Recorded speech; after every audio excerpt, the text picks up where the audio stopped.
4, pero esta es la clase número 5. Aunque diga 4, denme un segundo para arreglarla, para que estén contentos con la... Con el número. Ajá. Pero... Oh, me colazo. La B de Victoria. Yes. Aquí tenemos la clase número 5. Ya, si Dios lo permite, para la próxima semana nosotros vamos a estar terminando nuestro curso de liderazgo. Iniciaremos otra temática para nosotros seguir educándonos en lo que... ¿Alguien se acuerda cómo se llama, cómo etiquetamos este año 2024? El año de la educación. El año de la educación bíblica. Maxi lo dijo allá atrás, Pastor, en inglés, pero... La mamá defendiendo. No se escuchó. No Sí, se yo lo escuchó. oí. Ok. Así mismo, Max. El año de la educación bíblica. Entonces, la semana pasada nosotros nos habíamos quedado con... Andrea, ven para que pongas el... De la semana pasada nosotros habíamos quedado con lo que era de la palabra sirve. Estamos en la palabra ve, que significa vocación. La vocación tiene que ser parte integral de un líder. La palabra vocación, dijimos, que viene del latín vocare, que significa llamar. Entonces, una vocación es lo que uno siente llamado a hacer en la vida. Cada uno de nosotros, adicional a ser cristianos, tenemos una rama en la que nos desarrollamos y no es la misma. Hay unos que son muy buenos en una área, otros que son muy buenos en otra. Y desde pequeño tú le preguntas a un niño qué tú vas a hacer cuando seas grande. Ya en su corazón ellos tienen cimentado que quieren ser cuando sean grandes. Y todas esas cosas vienen porque Dios pone en el corazón de cada persona a qué dedicarse para que esa persona, primero, en lo material pueda vivir de eso que le gusta, y segundo, el llevar paralelo su vida de creyente con eso que le gusta. Porque es muy, vamos a cerrar esa puerta por favor, es muy difícil en nosotros desarrollarnos en una área que no nos gusta. Usted se imagina a una persona que cante mal, que le digan que obligatoriamente tiene que subirse al grupo a cantar, o una persona que tenga problemas con memorización, que le digan que tiene que ser maestro. Eso tiene que ser un tremendo dolor de cabeza. Entonces, la vocación es algo que lo pone Dios para que nosotros nos desarrollemos en esa área. En el mundo secular actual se usa esta palabra como carrera. Usted escoge una carrera, es la palabra. ¿Qué tú estás haciendo en la universidad? ¿Qué carrera tú estás estudiando? En lugar de buscar el plan de Dios, el mundo enseña a decir qué quiere hacer y entonces estudiar para lograrlo. Eso es el mundo. Por ejemplo, yo he escuchado muchas personas que antes de ingresar a la universidad hacen un trabajo de estadísticas para ver cuáles son las profesiones que están pagando más dinero. Eso no es vocación. No. Eso es interés. Y es por eso que muchas veces usted encuentra gente amargada dando servicios que usted dice, pero esta persona que está supuesta a trabajar con customer service y lo que está es maltratando. Porque esa persona está cumpliendo con un requisito que él mismo se ha exigido, que es un trabajo que remunera bien económicamente, pero no es su vocación. Lo hace porque tiene que ganar. Incluso cuando nosotros entramos a un sitio y vemos a alguien maltratarnos, una de las primeras cosas que a mí me viene a la mente es, no le gusta el trabajo que está haciendo. Hay mucha gente disgustados haciendo trabajos en áreas solamente porque tienen un beneficio económico, pero viven todo el tiempo amargados, a tal grado de que, por ejemplo, un médico puede tener cuantas emergencias se presenten. Uno con una pierna rota, otro con la cabeza rota, sangre por aquí, sangre por allá, una operación de emergencia, y el médico está presto, aunque se esté cargando, porque tiene una vocación. El médico tiene que tener una vocación. Necesariamente. Ahora, las especialidades a veces se eligen por beneficios. Por ejemplo, yo recuerdo hace muchos años en la República Dominicana, cuando comenzó a ponerse en vogue lo de las cirugías plásticas, ya la gente estaba dejando de estudiar pediatría, estaba dejando de estudiar médico internista, sino que se estaba yendo por las ramas de las cirugías plásticas porque dejaba mucho dinero. Entonces, esto para que más o menos nosotros aterricemos un poco a lo que es la vocación, relacionándolo con el liderazgo. El Nuevo Testamento, Pablo estimuló a muchos cristianos en Éfeso cuando le decía en Éfesos 4:1, anden como es digno de la vocación con la que ustedes fueron llamados. Ahora nosotros vamos a entender un poquito más cuando el apóstol Pablo habla de esto, de la vocación. Anden conforme a la carrera. Y no una carrera forzada. Porque ninguno de nosotros hemos venido a los pies de Jesucristo porque Él nos haya puesto una metralla en el pecho. Hemos venido voluntariamente porque Él nos ha llamado. O sea, eso es parte entonces de lo que es la vocación, de la fe en la que nosotros estamos siendo llamados. A dar fruto de eso. Porque no, ¿de qué vale que usted se haya graduado de médico con él? Yo conozco a alguien que se graduó de odontólogo y nunca lo ejerció. Estudió porque en su casa todo el mundo tenía que tener un título y nunca lo ejerció.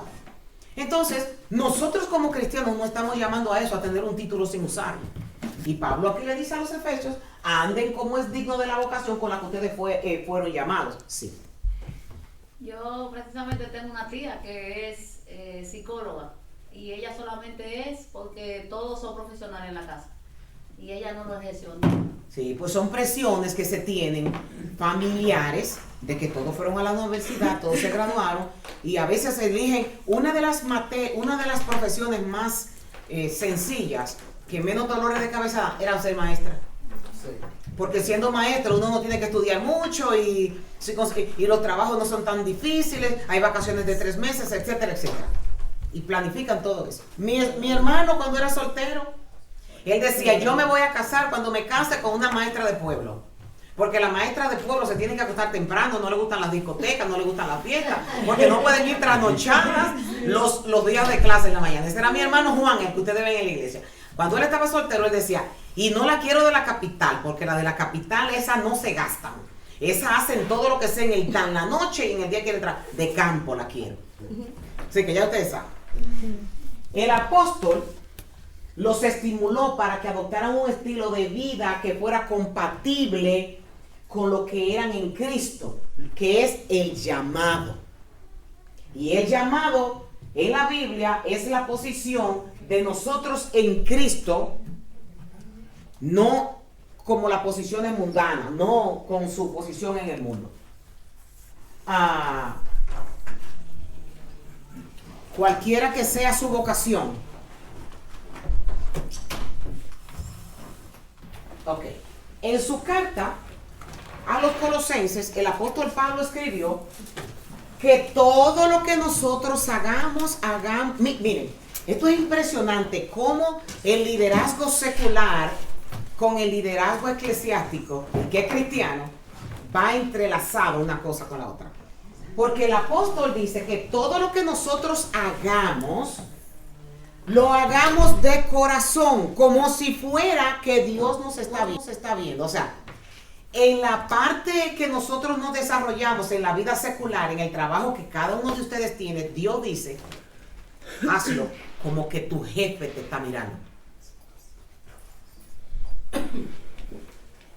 Hazlo como para Dios. Te pisan un callo, el de arriba te está mirando. Tú quieres hablar despectivamente con una persona, el de arriba te está mirando.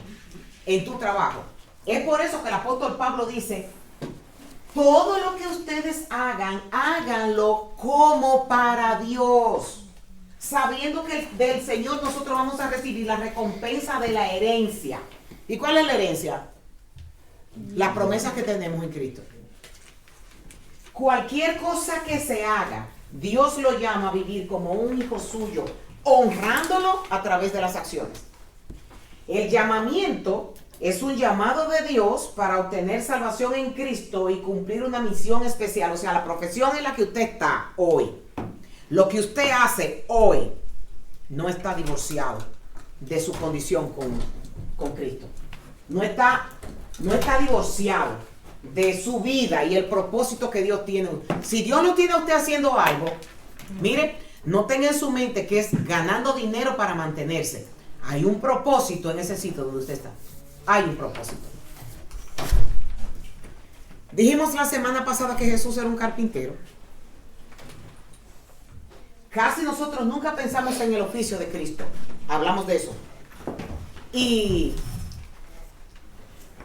a la edad de 30 años, pasen adelante, mis distinguidos. Gracias. A la edad de 30 años, dijimos la semana pasada que Cristo era un carpintero.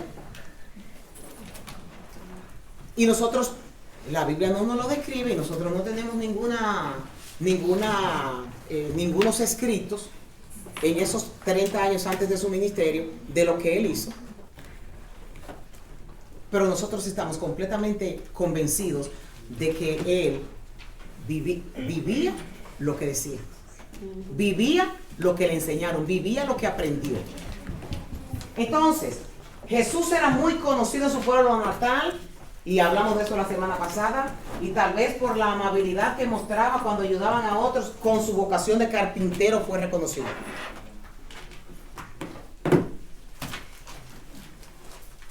Hablamos de Cristo, ahora vamos a hablar del apóstol Pablo. De sus habilidades vocacionales. Dios preparó a Pablo con vocaciones singulares que él lo llamaría a testificar en el mundo de los gentiles. Y las habilidades para interpretar las escrituras y hacer tiendas estaban directamente relacionadas con el llamado de Dios para ser un mensajero del evangelio. Escuche, yo no quiero que se me desenfoquen en lo que usted está haciendo en su vida que le llamamos secular y en su vida como creyente. De esto se trata. De que esa habilidad que usted tiene necesariamente que estar relacionada con el propósito que Dios tiene en su vida. Alguien me busca por favor a Filipenses en el capítulo 3 y vamos a leer del 5 al 6, esos dos versículos. Filipenses 3, 5 y 6. Circuncidado al octavo día del linaje de Israel, de la tribu de Benjamín, hebreo de hebreos, en cuanto a la ley, fariseo, en cuanto a celo, perseguidor de la iglesia, en cuanto a la justicia, que es la ley, irreprensible. Ok, aquí nosotros estamos viendo que el apóstol, hay como un currículum del apóstol. Sí. No se puede abrir la puerta. Es por el pasillo de camino. Yo no sé cómo se prende eso. Aquí. Perdón. Creo yo que estoy del aire. Vamos a orar en el nombre de Jesús. Páselo, por favor. Se supone que estas son tareas para usted escribirlo. Si usted tiene que, hay dos preguntas. ¿Cuál era la carrera del apóstol Pablo antes de su conversión? Perseguidor de la iglesia. No. La carrera, su carrera profesional. El apóstol Pablo tiene acreditado más de 4 doctorados. Más de 4 doctorados. El apóstol Pablo era abogado. Y tú acabas de leerlo en Filipenses en el capítulo 3. Dilo de nuevo. Y vamos a circuncidado el octavo día del linaje de Israel, en cuanto a la ley, fariseo, abogado. Era un fariseo. En cuanto a celo, perseguidor de la iglesia. Ok. En cuanto a la justicia, que es la ley, irreprensible. Ok. El apóstol Pablo era un conocedor de la ley.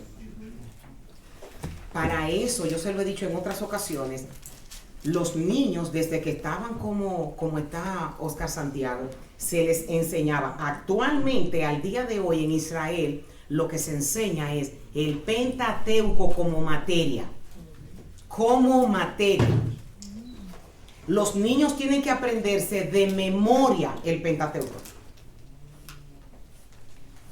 Entonces, el apóstol Pablo se sabía las escrituras. Y era obligatorio. Recuerden, antes no habían libros. Los rollos, quienes lo tenían eran los sumos sacerdotes y en las sinagogas había un rollo. Pero en las casas no había. Esta noche vamos a hacer un devocional y vamos a estar leyendo el libro de Éxodo. Había que memorizárselo. Por eso los salmos son cánticos, son poesías. El domingo estuvimos hablando que el libro de Lamentaciones son 5 cánticos fúnebres. Para que la gente se lo aprendiera cantándolo de memoria, porque esa era la forma como ellos podían tener la Biblia aquí y memorizarla. El apóstol Pablo era uno de esos. Entonces, si nosotros leemos Gálatas, alguien por favor busque a Gálatas en el capítulo 3 del 10 al 14 y lo lea el primero que lo encuentre. Ay, yo lo encontré. Léelo. 10, 14. Ajá, 3:10. Todos los que viven por las obras que demanda la ley están bajo maldición, porque está escrito: maldito sea quien no practique fielmente todo lo que está escrito en el libro de la ley. El apóstol Pablo aquí está dando una descripción del conocimiento que él tenía sobre la ley. Hasta el 14. Sí, es hasta el 14, pero no hay problema, vamos a llegar ahí para ahorrar tiempo, porque tengo 20 días y voy por la 24, voy por la 6. Él conocía, por ejemplo, conocer la ley del Antiguo Testamento y cómo los judíos la interpretaban. ¿En qué le ayudó para explicar la justificación por fe? Nosotros que hablamos tanto de que somos justificados por fe, ¿cómo el apóstol Pablo podía tener una tesis tan sólida y tan fuerte para poder rebatir a los que querían? Esta carta era para que volvieran de nuevo al judaísmo. Y el apóstol Pablo lo que está es llevando su tesis de que es por fe la salvación. Había que tener mucho conocimiento para eso. En su discusión acerca de la justificación por la fe, recuerden, no nos desconectemos, que lo que nosotros estamos hablando es de lo que el apóstol Pablo tuvo su conocimiento para Dios entonces usarlo para su gloria. Que en esa posición en la que está usted, lo estamos usando a él como ejemplo, pero es usted quien tiene que personificarse con este personaje. Pablo mencionó en estos versículos del Antiguo Testamento, lo que leemos, el versículo 10, el versículo 11, el versículo 12 y el 13. Usó el Antiguo Testamento para mostrar el punto de que la salvación, que la justificación es por fe nada más. El que lo tenga, Dios usó las habilidades de Pablo y su palabra para explicar el plan de salvación. Ahora vamos a detenernos a leer el 10, el 11, el 12 y el 13. Y vamos a ver la destreza con la que el apóstol puede defender que ya no está, que no es la ley la que nos salva, sino que nos salva la fe. El que lo tenga. Ahora bien, es evidente que por la ley nadie es justificado de la fe de Dios. Ese es el 10. Porque El 11. el justo vivirá por la fe.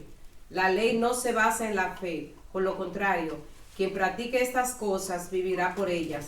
Cristo nos rescató de la maldición de la ley al hacerse maldición por nosotros. Pues está escrito: maldito todo lo que es colgado de un madero. Así sucedió para que por medio de Cristo Jesús la bendición prometida a Abraham llegará a las naciones, y para que por la fe recibamos el Espíritu según la promesa. Ok. El apóstol está utilizando un conocimiento que él tenía antes de él ser perseguidor de la iglesia. Ese conocimiento él lo adquirió antes.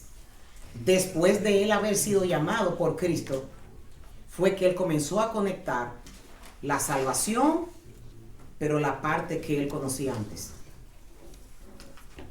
Dios usó la segunda habilidad del apóstol, que le ayudaría en su llamado. Como un joven judío, quiero detenerme aquí, aprendió un oficio para ustedes, padres occidentales. Miren, el judío tiene una expresión y es: si tú no le enseñas a tu hijo a trabajar, lo enseñarás a robar. Todo niño judío, o sí, tiene que aprender un oficio. O sí. Porque una de las herencias que un padre le deja a un niño judío es la habilidad de ganarse la vida, aunque sea a corta edad trabajando. O sea, que el que no esté haciendo ese trabajo, que se analice. El apóstol Pablo fue uno de ellos. Y como joven aprendió ese oficio hasta que Pablo narra en su segundo viaje misionero, no se supo que su oficio era hacer tiendas. Y el término general que se refiere a uno que trabaja con pieles, por ejemplo, le traje, porque el concepto que nosotros tenemos de las tiendas son esas que compramos en Walmart o esas que, miren, eso es una tienda. En los días de Pablo era común que los maestros y escribas tuvieran un oficio que los sustentara, además del estudio y la enseñanza de la ley. Esto es una tienda. No la tienda de campaña que nosotros conocemos. Eso es tejido. Cuando uno va al Medio Oriente, no voy a decir ni Israel ni nada de eso para que ella no tenga más argumentos. Se hacen tejidas y usualmente las mujeres hacen eso. Pero Pablo era de una área cercana a lo que ahora es Turquía. Y en Turquía se usa mucho. Bueno, en los tiempos de las cruzadas y las alfombras más caras y populares que habían para todo el occidente, eran ellos que las hacían. Y el apóstol Pablo era de ese sitio. Entonces, en una tienda como esta era que vivía Abraham. Mientras más colores tenía, más rico era la persona que vivía dentro. Y por ejemplo, ahora ustedes van por el desierto de Judea y ustedes encuentran los beduinos que viven en tiendas todavía. Y ellos tienen tiendas como estas. Vocacional. La habilidad vocacional de Pablo a hacer tiendas le proporcionó recursos económicos y una plataforma para su llamado a predicar el evangelio. Él iba a una ciudad, alquilaba un puesto para llevar a cabo su oficio, y dice la Biblia en Hechos 17:17 que él discutía en las plazas cada día,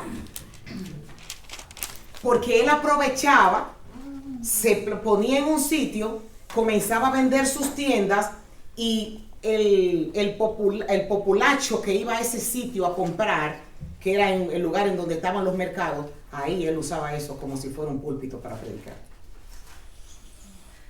Aquí estamos viendo las dos cosas conectadas, su profesión y el llamado. Pablo aprendió esta habilidad antes que Dios lo llamara. Y el Señor usó esta habilidad para llevar el evangelio alrededor del mundo. Si nosotros seguimos los viajes misioneros de Pablo, vamos a encontrar que él prolongaba sus visitas donde habían grandes centros comerciales. O sea, él se paraba en los moles, era. Tanto Corinto como Éfeso tenían mercados y poblaciones donde podían usar su oficio para sustentar el llamado de Dios. Mire, Pablo era un comerciante. Todo judío es comerciante. Si usted va a Éfeso, en Éfeso allá le van a decir, en el lugar en donde vendían los esclavos, que el judío lo compraban como comerciante. Esa era la habilidad del judío. Lo compraban para que hiciera negocios al dueño que lo compraba. Y el apóstol Pablo era un tremendo comerciante. Bueno, en el lenguaje de él nosotros podemos dar, no hay judíos, son nietos de Abraham. Y Corinto tiene un tremendo mercado. Éfeso, otro tremendo mercado. Y en ese sitio era que Pablo duró más tiempo. ¿Alguna pregunta hasta aquí? No, decía que entraban por el comercio, por el puerto. Sí, habían puertos en los dos sitios, hay puertos. En Éfeso hay un puerto, en Corinto hay otro puerto. Y Éfeso era una ciudad muy importante en donde transitaba mucha gente para llevar mercancía y de ahí trasladarla al área de Europa. Dios permitió que Pablo aprendiera a interpretar las escrituras y hacer tiendas. Entonces le presentó a su Hijo Jesucristo. Nada fue igual después de ese encuentro. Ahora mi pregunta es, usted tiene una profesión y Dios le mostró a Jesucristo. ¿Cómo usted está trabajando con esos dos regalos? No me diga que ustedes son los que están en los trabajos y no le dicen a otros que son cristianos. Bueno, cada vez que llega alguien nuevo a mi cocina, se va sabiendo el evangelio. Me tiene que aguantar a mí con el radio, evangelizando y además con mi boca. Bueno, ya somos dos. Ok. Nosotros no podemos pasar como cristianos anónimos donde estamos. ¿Tú tienes alguna objeción? Ajá. Dime. Sí. Ok. Le voy a contar esta historia que es real. Esteban es graduado de medicina general y también es un fiel esposo cristiano y padre. Está convencido de que el aborto es un error. Dios puso en su corazón una visión para usar su carrera de medicina ayudando a las mujeres que tenían embarazos indeseados. Nuestra iglesia, eso es el escritor que dice, nuestra iglesia ya cooperaba con una asociación, con un centro local de crisis de embarazo. Dios le dio a Esteban un empujoncito para que conociera al director del centro.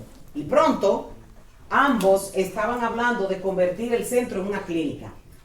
Después de varios meses de oración y trabajo, el centro de crisis de embarazo del condado de Collin se convirtió en la clínica de crisis de embarazo del condado de Collin, eso es en Texas. Este es el primer centro convertido en clínica en el estado de Texas.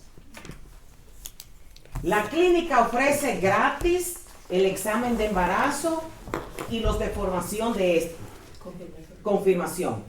Todo esto es hecho para llevar a cabo la gran comisión y el gran mandamiento. El equipo de la clínica ha descubierto que a los que escuchan el latir del corazón, las que están embarazadas, del bebé y ven su imagen, les es más difícil abortar al niño. Claro. Junto a consejeros compasivos que hablan de Cristo y cuidan de la madre, Esteban y la clínica son un faro de verdad para los que buscan ayuda. Esteban ya era médico. Parte de esa decisión fue el llamado de Dios en su vida. Y Dios lo llamó para usar sus habilidades vocacionales con el fin de hacer algo distinto para su reino y de un modo singular. Esteban es un líder servidor que invirtió sus habilidades vocacionales en el trabajo del Señor. Si usted quiere la historia, se escribe así mismo con usted. Nosotros tenemos una plaza vacante que está en Honduras, con una casa hermosa que se ha construido con mucho sacrificio y se ha vendido, se ha tenido que pagar con mucho sacrificio. Y no han aparecido voluntarios como Esteban que vayan a predicar las buenas de salvación a ese lugar y a rescatar almas para Cristo.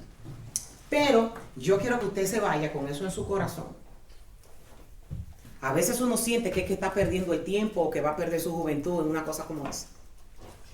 Pero nosotros podemos decir que Esteban se pasó 6 años estudiando en la universidad y no ganó el lucro que un médico aspira en este país por dedicarse a salvar niños y evitar que mujeres sean condenadas a abortar. 12 años.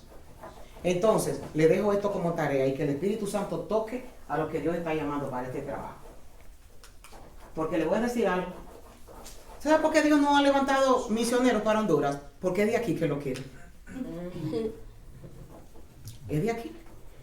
Había una pareja de Nuevo México que se ofreció para ir y hubo un freno. Hubo una persona que se ofreció para trabajar, la entrevistamos y todo, y después esa muchacha me mandó a decir que no podía. Y yo he entendido que Dios está trabajando con el corazón de personas en esta iglesia para que vayan a hacer ese trabajo. Así que, ahora, escuchamos la historia de Esteban. ¿Cuál es su historia? La habilidad que Dios le ha dado, ¿cuál es? y cómo usted va a poder coger la habilidad para ponerlo al servicio de Dios y que su nombre sea glorificado. Comience a escribir en un papel, aquí yo lo tengo, me hace el favor, y ustedes mismos van a contestar como si estuvieran enfrente de Dios.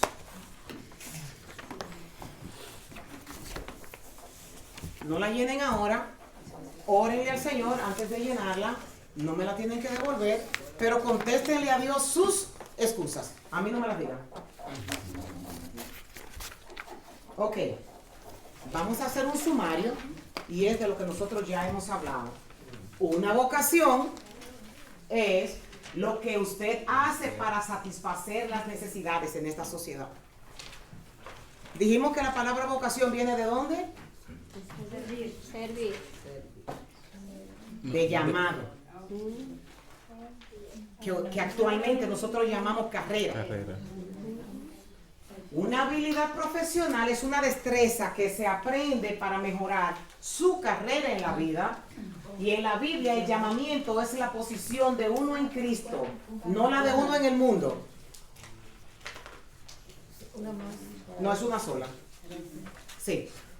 En esa misma línea que usted acaba de leer, del llamamiento, Por favor, que se está grabando. que es la posición de uno en Cristo, y muchas veces en nuestro trabajo quizás no tenemos la disposición de ser como Esteban, pero algo tan simple como muchas veces no congraciarnos con lo que hacen lo malo a nuestro alrededor, con los chismes, las burlas, sino uno ser apartado y reservado para el Señor y uno dar testimonio en lo que uno hace y no, por ejemplo, si uno trabaja en un warehouse y está con más gente y hacen lo que sea, uno sabe cuál es su posición de uno en Cristo para no actuar como los demás actúan. Sí. Por ahí comenzamos. Llamamiento es el llamado de Dios para salvación en Cristo y el llamado de Dios para cumplir una misión especial que esté de acuerdo con sus propósitos. Y Dios puede usar las habilidades que usted haya adquirido durante su carrera para complementar su llamamiento en la vida.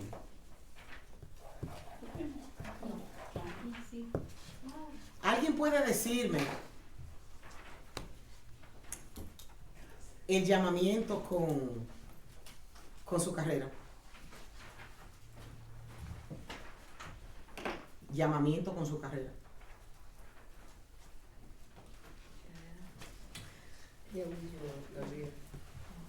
¿Están tan desconectados? No. ¿Y entonces? No. El llamamiento de Dios con su carrera.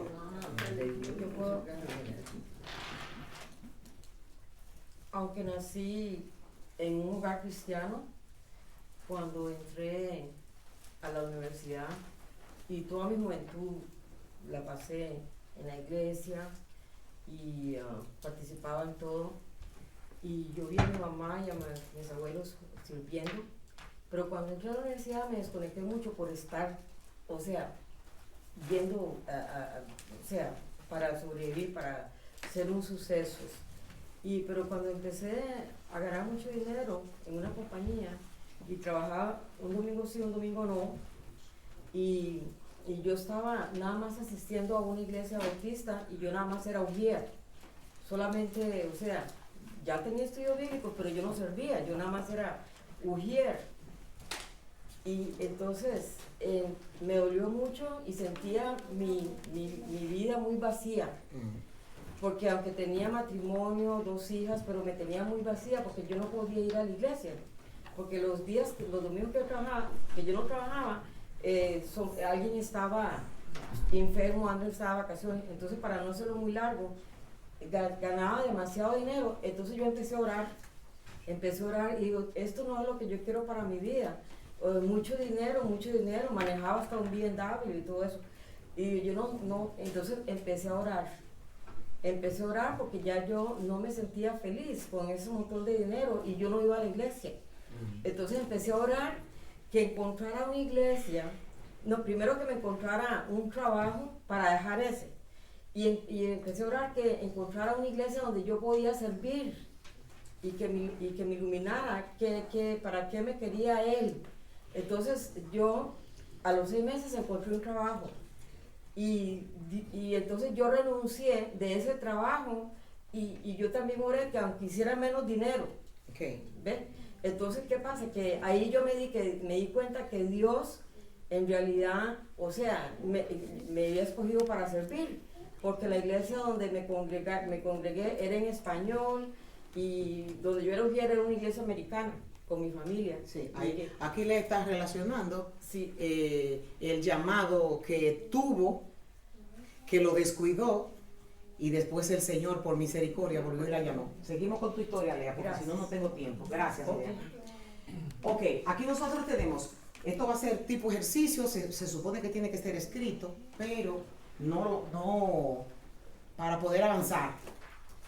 Escoja uno de los personajes bíblicos que van a aparecer a continuación, lea el pasaje que relata la vida de esa persona, escriba su vocación, lo que hizo para vivir y el llamamiento de esa persona, lo que le pidió Dios que hiciera. Aquí tenemos a Moisés y la historia la vemos. ¿Cuál era su vocación? ¿Cuál? ¿La vocación de Moisés? Busquen rápido la Biblia entonces, si no, para que la contesten realmente. Búsquenme a alguien, a Marcos capítulo 1, 16 y 18, a Pablo, búsquenme a Lidia. Tengo a Moisés. Ok, sigan buscando. Marcos 1, de 16 y 18. Pablo Hechos 18, 1, 3. Y vamos a ver a Lidia en Hechos 16, 14, 15. ¿Lo tienen todos los versos, todas las citas? Yo Ok, tengo Moisés. Lidia. Un varón de la familia de Leví fue y tomó, capítulo 3. apacentando Moisés las ovejas de Yetro, su suegro. Era un pastor de ovejas.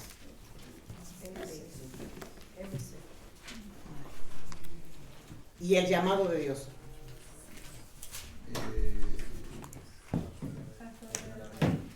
A pastorear a su pueblo. Lo puso a pastorear a su pueblo. Ninguno de nosotros aquí hemos sido pastores de ovejas. Pero, miren, bueno, lo que pasa es, las ovejas son más fáciles de pastorear. Las ovejas son más fáciles porque, mire, yo le he hecho la historia, me lo contó una muchacha en Belén, y ella me hizo la historia del Salmo 23 y me está diciendo, me le está diciendo al grupo que cuando la oveja se le va del redil al pastor, el pastor sale y le busca la oveja. Bueno, el pastor trabaja con un potecito aquí, uno de aceite, uno de vino, y anda con un callao, uno de aceite y uno de vino, anda con 2 potecitos aquí, usted lo ve allá los pastores, y es con esto que anda. Y ella decía que cuando había una oveja que siempre se portaba mal y que se salía del redil, y él dice que el remedio de todo, que todo pastor aplica a su oveja, es partirle la pata. ¿Usted sabía eso, pastor? ¿Partirle? La pata. Partirle la pata. Ya no sé. Ese es el trabajo de la oveja que se sale del redil. Partirle la pata. Que no se vuelva a salir. Para que no se vuelva a salir. Pero en las noches cuando, en este caso nosotros no lo hacemos, pero lo hace Dios. En las noches cuando la oveja, como tiene 3 patas y hay una que está mala, el pastor todas las noches por 10 días tiene que dormir con su oveja al lado.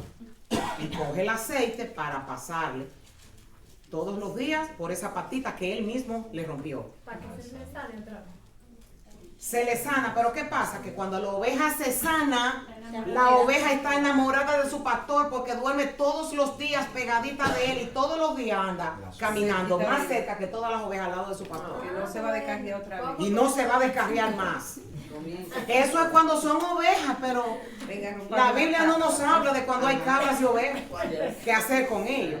Entonces Moisés, si nos vamos a los comentarios, miren, no vamos a terminar la clase, nos quedan como 20 minutos, 18 minutos. Moisés pastoreaba ovejas. E incluso, oigan, cuando Moisés se encontró con la zarza, fue una oveja que se le escapó. Él salió detrás de la oveja y la zarza. Eso es la literatura rabínica que comenta esto, que fue que una de las ovejas se le salió y cuando él salió detrás de ella, ahí fue que se encontró con la zarza. Entonces, él tenía un corazón pastoral. Vemos que David tenía un corazón pastoral.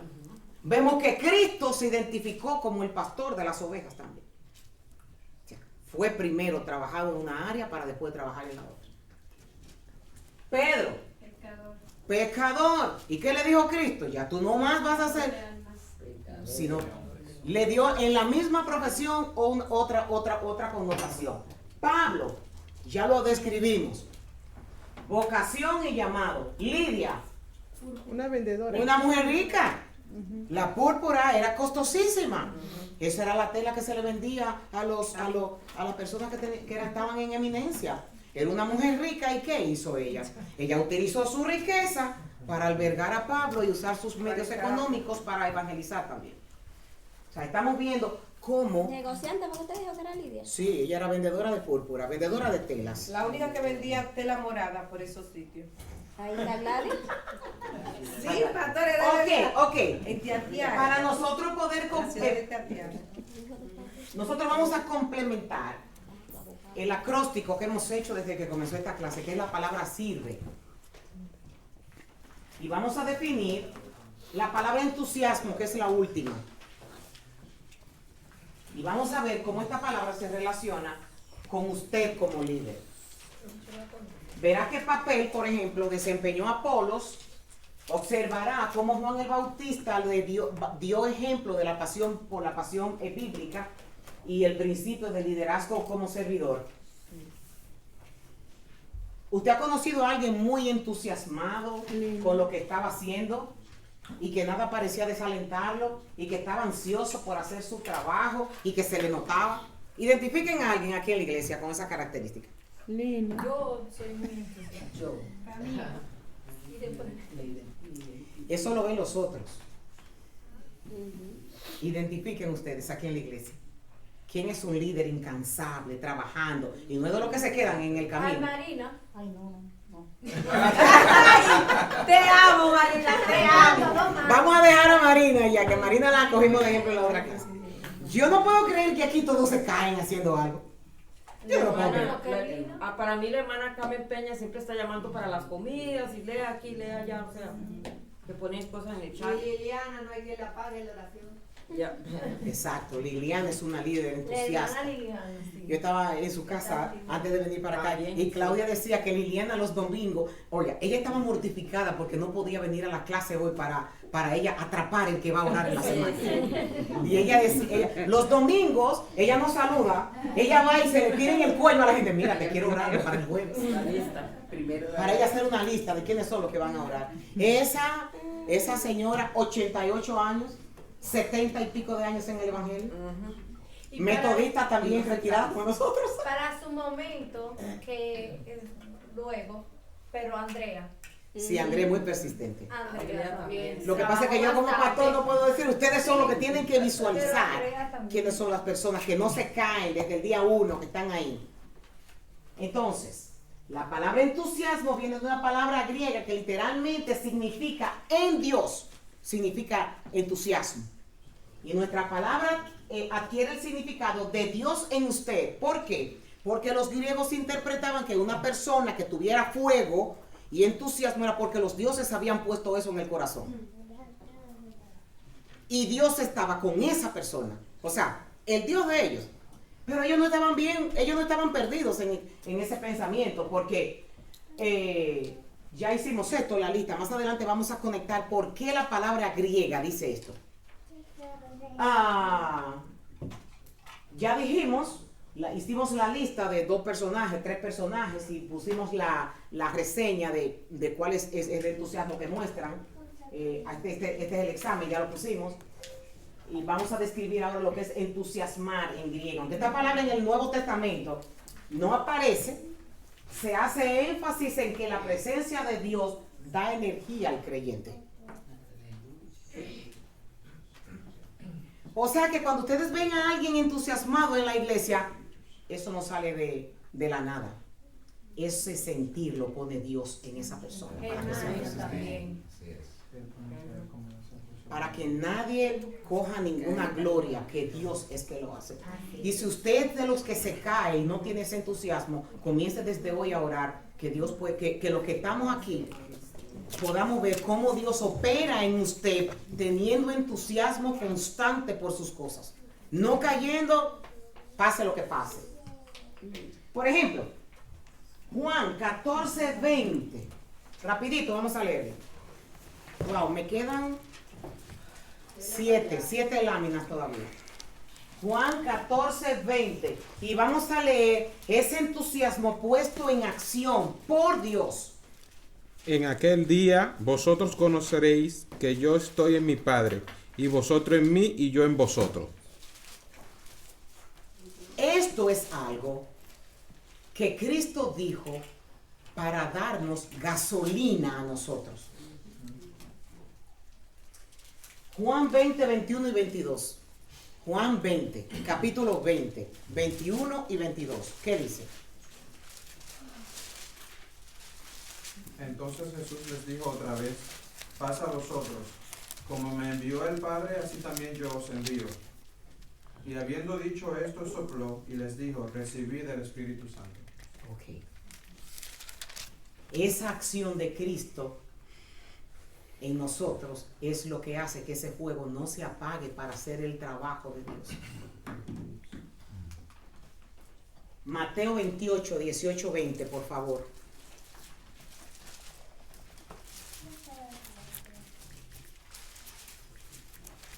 Mateo 18, 28, 18, 20. Y Jesús se acercó y les habló diciendo, toda potestad me es dada en el cielo y en la tierra. Por tanto, id y haced discípulos a todas las naciones, bautizándolos en el nombre del Padre y del Hijo y del Espíritu Santo, enseñándoles que guarden todas las cosas que os he mandado, y he aquí, yo estoy con vosotros todos los días hasta el fin del mundo. Amén. Usted sabe la alegría que da el saber que toda autoridad es dada por Cristo para que nosotros vayamos por el mundo haciendo discípulos en todas las naciones. Yo creo que ustedes sepan que las experiencias más extraordinarias, sobrenaturales que yo he tenido en mi vida como creyente ha sido en el campo de las misiones. En el campo misionero. Yo he visto de todo ahí. Y he visto la gloria de Dios ahí. Y esa es la... Por eso es que cuando yo estoy en el suelo, necesito irme. Yo no sé con quién, porque yo la iglesia diga sí o diga no, me voy. Y compré el vuelo y me fui. Porque las misiones son las que llenan mi vida. Por eso, precisamente. Porque yo he creído en esa autoridad que Cristo ha dejado, delegado en nosotros, para que hagamos discípulos por las naciones. Y yo no entiendo, yo creo que... ¿Ustedes no han visto unos muñequitos que le ponen un fosforito por atrás y sale como si fuera un cohete? Sí. ¿No han visto eso? Sí, yo lo he visto. Vamos a tener que buscar ese fosforito para ver si lo prendemos aquí. Vamos a encendernos. Para encendernos. Oiga, ustedes no se imaginan lo que se vive ahí, lo que Dios muestra. Usted se va vacío y Dios lo trae con canastas llenas para que usted tenga experiencia por el resto de su vida. Hace un tiempo yo estaba en la casa de Ileana y ustedes saben que Lorenzo estaba estudiando por Europa, y cuando los muchachos están en Europa visitan esos países porque son vecinos uno al lado del otro. Y Lorenzo me confesó que el viaje que más lo impresionó a él en toda su vida y que le dio una enseñanza fue el viaje que él hizo a Honduras. Porque es que Dios se encarga de que usted vea el resultado de esa autoridad que Cristo da para usted entusiasmar a los demás. Entonces, Hechos 1:8, ¿qué dice? Recibiréis poder cuando el Espíritu Santo venga sobre vosotros. Entonces, esas son yo no sé si a usted le gustaría sentir ese poder o si lo que quiere es estar sentadito todo el tiempo, comodito. Porque mire, la verdad es que eso hay que anhelarlo. Eso uno debe de tener deseo de eso, porque esa es la gasolina que te impulsa a ti a hacer las cosas. Pastora, y con el perdón, nosotros como padres sentimos quizás mucha alegría con los hijos, mucho gozo, pero yo creo que no hay un gozo más grande cuando uno le predica a una persona y esa persona acepta a Cristo como su Salvador, como su Señor, como su Redentor, y uno ve la trayectoria. Lo que pasa, Andrea, oye, perdóname, que la Biblia dice claro, el Evangelio de Lucas, que cuando una persona se convierte, hay fiesta en el cielo. Entonces, si en el cielo hay fiesta, ¿tú crees que Dios no va a depositar gozo en tu corazón? Lo deposita. Pero ¿sabes qué es eso? Un estímulo para que tú te mantengas entusiasmado a seguir haciéndolo. En nuestro estudio, el entusiasmo es un deseo dado por Dios para servirle satisfaciendo las necesidades de otros. Los líderes servidores sienten la pasión que Dios les ha dado para servir. Si usted no siente ese entusiasmo, pídalo, que Dios le da. Esto es lo que Él quiere que nosotros tengamos. Hay personas muy entusiastas en sus trabajos. Y en nuestro estudio, el entusiasmo es un deseo dado por Dios para servirle. Eso ya lo dije. Y hoy observaremos 3 personas que eran líderes servidores e entusiastas en el servicio a Dios. También veremos cómo se diferenciaban en su pasión por la obra de Dios. Me faltan 7 minutos y vamos a ver qué pasa. Jesús, un líder entusiasta. Jesús estaba plenamente confiado y entusiasmado con su ministerio. No lo desenfocaba a nadie, ni siquiera a sus seguidores. Juan 6:66. Ustedes se quieren ir también, se pueden ir. Porque la voluntad del Padre se va a cumplir con ustedes y sin ustedes. Las personas sentían atracción por Él a causa de su pasión por lo que significaba su vida. La Biblia dice que después del sermón del monte la gente se admiraba de su doctrina porque enseñaba como el que tenía autoridad. Y vemos un reflejo de su pasión por los discípulos cuando les decía, no se turben. Crean en Dios y crean también en mí.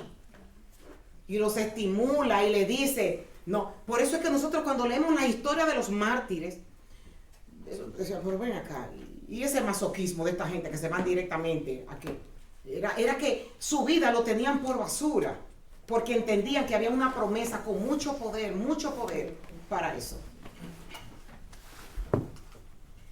Vemos la pasión que lo consumía por hacer la voluntad de Dios cuando declaró, pues he descendido del cielo para hacer la voluntad de Dios, quien me envió, no para hacer mi propia voluntad, y la voluntad de Dios es que yo no pierda ni a uno solo de todos los que Él me dio, sino que lo resucite en los días postreros.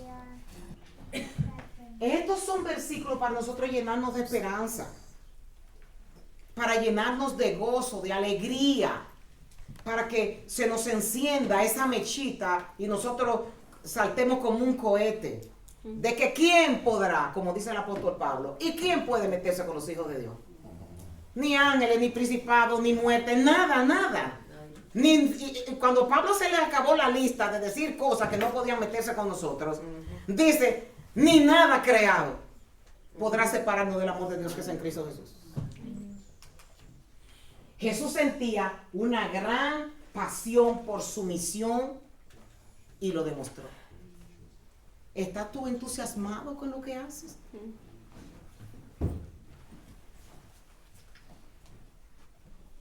Esto es un curso de liderazgo. Eso es para que usted se perfile en el área en donde está. Porque dijimos claramente que un liderazgo no es que a usted lo pongan con el dedo. Un liderazgo es que usted se sienta responsable con Dios por lo que va a hacer. Otro es Apolo, un maestro apasionado, un hombre que nació en Alejandría, que en esos tiempos era la capital del intelecto. Esta ciudad fue donde se originó la traducción, lo que nosotros llamamos la Septuaginta. Y Lucas nos dice que Apolos era un varón elocuente, o sea, un hombre de verbo, elocuente, poderoso en las escrituras. Y la Biblia dice que él enseñaba con esmero acerca de Jesús. Un hombre que habla bonito, A lo mejor tenía presencia, una buena voz. Sin embargo, el apóstol Pablo se describe completamente distinto, porque decía, si ustedes me ven en persona, me toman en poco. Yo no sé si ustedes han leído, pero la predicación del apóstol Pablo no le gustaba a sus oyentes. Pero este hombre hablaba bonito. La frase que describe sus enseñanzas dice con gran fervor, que traducida al modismo, hervía su espíritu, hervía en el espíritu. El entusiasmo de Apolo, sin embargo, no ocultaba que su conocimiento era incompleto. Y ahí no nos vamos a detener porque me quedan 3 minutos. Solo conocía el bautismo de Juan. Él rebosaba de una gran pasión, pero le faltaba más. Los proverbios advierten, esto viene en el líder que no está completamente preparado, tenía su elocuencia, pero el proverbista dice que el alma sin ciencia no es buena. Solo el entusiasmo no es suficiente para ser líder servidor. ¿El que usted quiere hacer?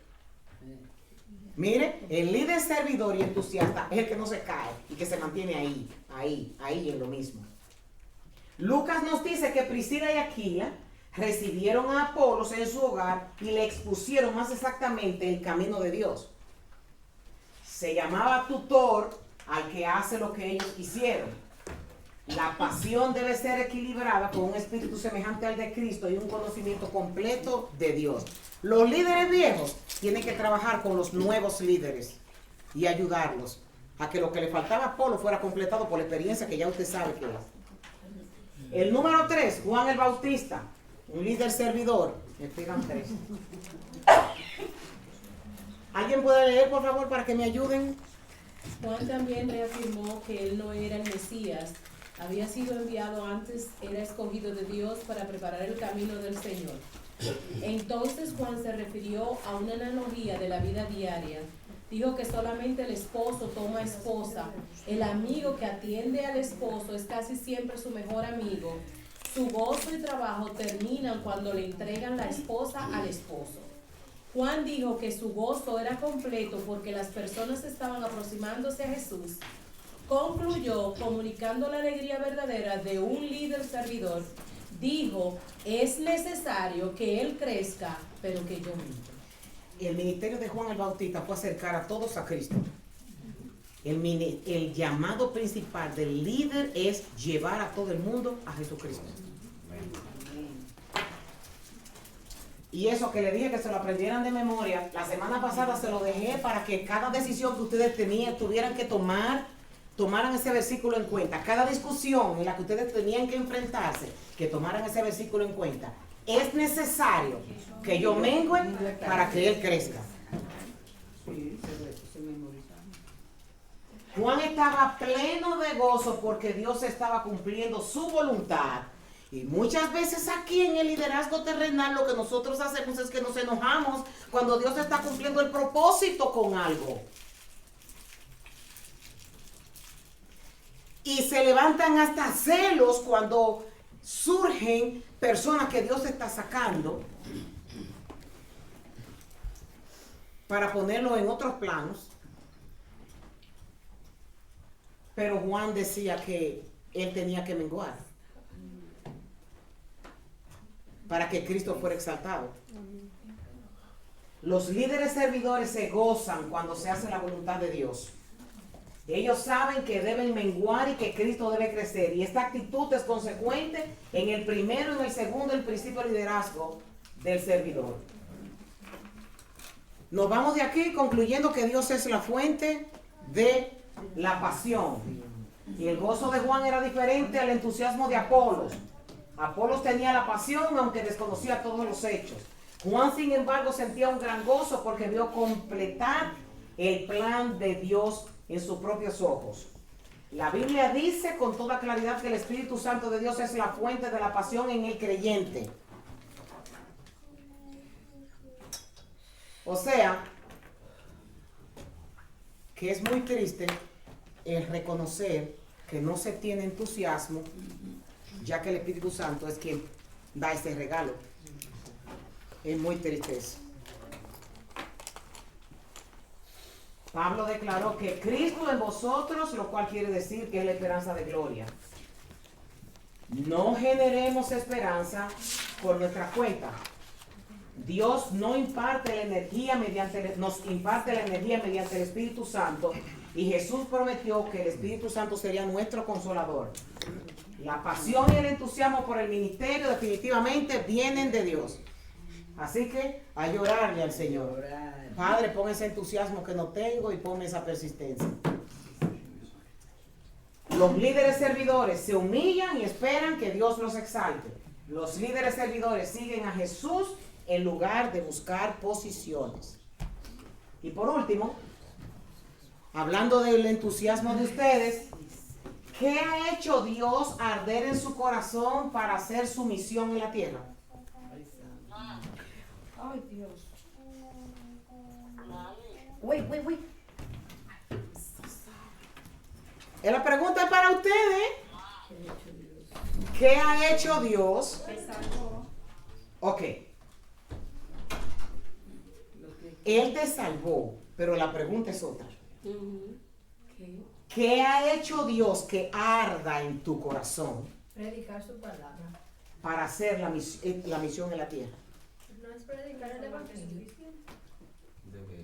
Debería. Es algo que uno tiene.